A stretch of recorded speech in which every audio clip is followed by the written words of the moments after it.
Halo semuanya, selamat datang di penelusuran materi kita kali ini.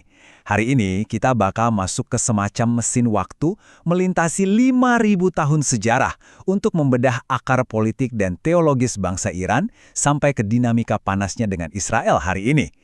Jadi siap-siap ya, karena kisah sejarah yang satu ini benar-benar epik dan pastinya bakal bikin kita berpikir keras. Oke, langsung aja kita lihat apa yang mau kita bahas. Kita akan bergerak rapi secara kronologis ya, mulai dari peradaban paling kuno seperti Elam dan Media, lanjut ke kejayaan Persia, uniknya agama kuno mereka, lalu lompat ke era modern Republik Islam, sampai akhirnya kita tutup dengan pandangan nubuat kekristenan akhir zaman.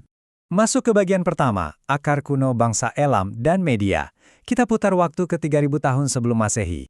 Kalau kita perhatikan runtutan waktunya, kelihatan banget kan ada satu benang merah identitas yang sama sekali nggak terputus. Dari ribuan tahun sebelum Masehi, sampai berdirinya Republik Islam di tahun 1979, bangsa ini udah ngelewatin segala macam penaklukan, pergantian rezim, sampai pergeseran kekuatan dunia yang masif. Tapi luar biasanya, jejak peradaban mereka tetap bertahan hidup melintasi ujian waktu sampai detik ini. Nah, ini dia fakta menarik yang sering banget orang lewatin. Kalau kita tarik mundur silsilahnya di Alkitab, bangsa Israel dan bangsa Elam kuno yang jadi cikal bakal Iran modern itu sebenarnya punya kakek buyut yang sama.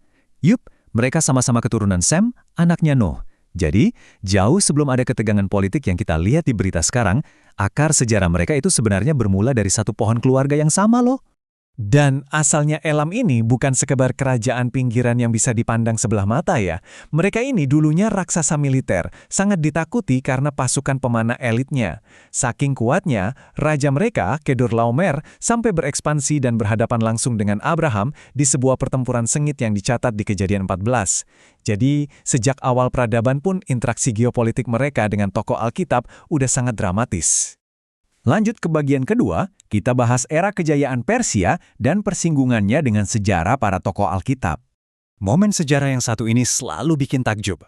Coba deh ingat-ingat lagi bagaimana para penguasa legendaris Persia dari dinasti Achaemenia ini bisa menyatu dengan sangat mulus ke dalam narasi besar sejarah bangsa Yahudi. Kita punya Kores Agung yang membebaskan orang Yahudi, lalu Raja Ahasveros yang, berkat Ratu Esther, mencegah genosida besar-besaran, sampai Artahasta yang membiayai pembangunan kembali tembok Yerusalem. Mereka tanpa sadar benar-benar jadi tokoh sentral buat kelangsungan hidup Israel kuno. Bicara soal Kores Agung, dia ini bukan cuma ahli strategi militer yang brilian loh. Fakta sejarah mencatat, dia berhasil menaklukkan kekuatan Babilonia hampir tanpa perlawanan. Tepat di malam yang sama saat munculnya teguran ilahi di dinding istana Raja Belshazzar, persis seperti yang dinubuatkan di kitab Daniel. Bayangin aja, Kores ini seakan jadi instrumen yang dipakai untuk merombak total peta kekuatan Timur Tengah pada masa itu. Sekarang kita masuk ke bagian ketiga, agama kuno mereka, asal-usul orang Majus, dan seberapa tangguh budaya bangsa ini bertahan. Kalau mau benar-benar ngerti jiwa bangsa Persia, kita nggak bisa cuma fokus ke militernya aja. Kita harus lihat lompatan teologis mereka yang jujur aja revolusioner banget. Waktu kerajaan besar macam Mesir dan Babilonia masih sibuk menyembah banyak dewa, Persia udah memilih jalur monoteisme lewat ajaran Zoroastrianisme. Fokus mereka pada satu pencipta tertinggi ini bikin pola pikir dan ideologi mereka sangat beda dibanding bangsa penakluk lain di zaman itu. Terus, ingat nggak dengan kisah orang-orang Majus yang sangat terkenal di masa kelahiran Tuhan Yesus? Nah, dari sinilah asal-usul mereka. Awalnya, mereka itu adalah para pendeta elit dan pakar perbintangan Zoroastrian dari daratan Persia kuno. Pengetahuan astronomi yang super canggih inilah yang bikin mereka mampu membaca tanda kosmis di langit, sampai rela jauh-jauh menyeberang ke tanah Israel. Mind-blowing banget kan? Satu lagi yang bikin merinding, Persia itu punya ketahanan budaya yang nggak main-main. Sempat ditaklukkan oleh Alexander Agung yang bawa pengaruh Yunani, terus digempur pasukan Arab yang bawa ajaran Islam, tapi bangsa Persia menolak mentah-mentah yang namanya Arabisasi total. Oke, mereka memang menyerap iman yang baru, tapi bahasa Farsi dan tradisi budaya Arya mereka tetap dipertahankan mati-matian. Jati diri mereka itu seolah nggak bisa dipadamkan. Nah, di bagian keempat ini, kita bakal lompat cepat melintasi abad demi abad menuju era modern.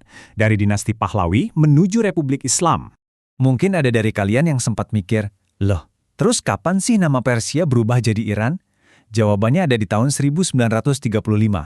Pemimpin saat itu, Reza Shah Pahlavi, ngerasa negaranya nggak seharusnya cuma dikaitkan dengan provinsi lokal bernama Persis. Dia secara resmi menuntut dunia internasional memanggil mereka Iran dari akar kata yang artinya tanah bangsa Arya. Ini bukan sekedar ganti nama ya, tapi langkah politik jenius buat mengklaim kembali kebanggaan utuh 5.000 tahun peradaban mereka. Tapi yang namanya pendulum sejarah itu bisa berayun sangat cepat.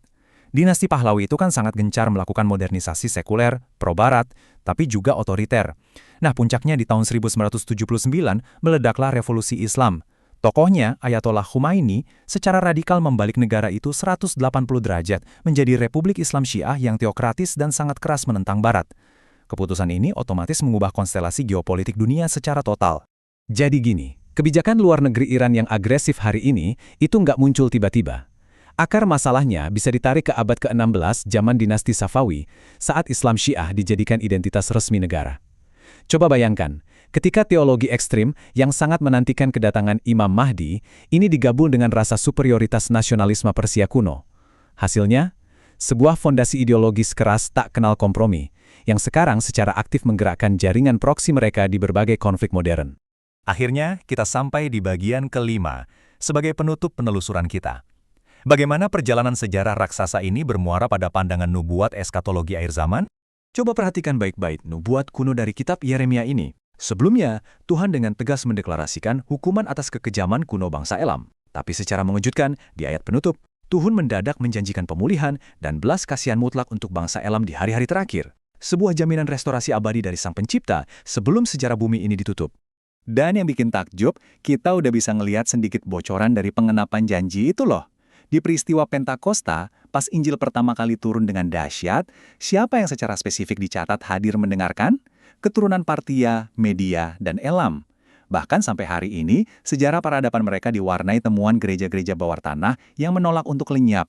Ini benar-benar bukti nyata kedaulatan Tuhan yang tanpa batas, menjangkau bahkan bangsa-bangsa di luar garis keturunan Israel. Materi ini pada akhirnya ninggalin satu pertanyaan reflektif yang sangat mendalam buat kita. Di balik ramainya tajuk berita politik dunia, gempuran senjata, dan panasnya konflik Timur Tengah yang kita saksikan hari ini, bagaimana sebenarnya narasi ilahi yang udah membentang 5.000 tahun ini akan diselesaikan oleh Sang Pencipta sejarah? Akankah kelak kita melihat perdamaian dan pemulihan ilahi sungguh-sungguh bertahta atas daratan kuno ini? Saya harap analisis sejarah hari ini bisa memberkaya perspektif Anda ya. Terima kasih banyak udah menyimak.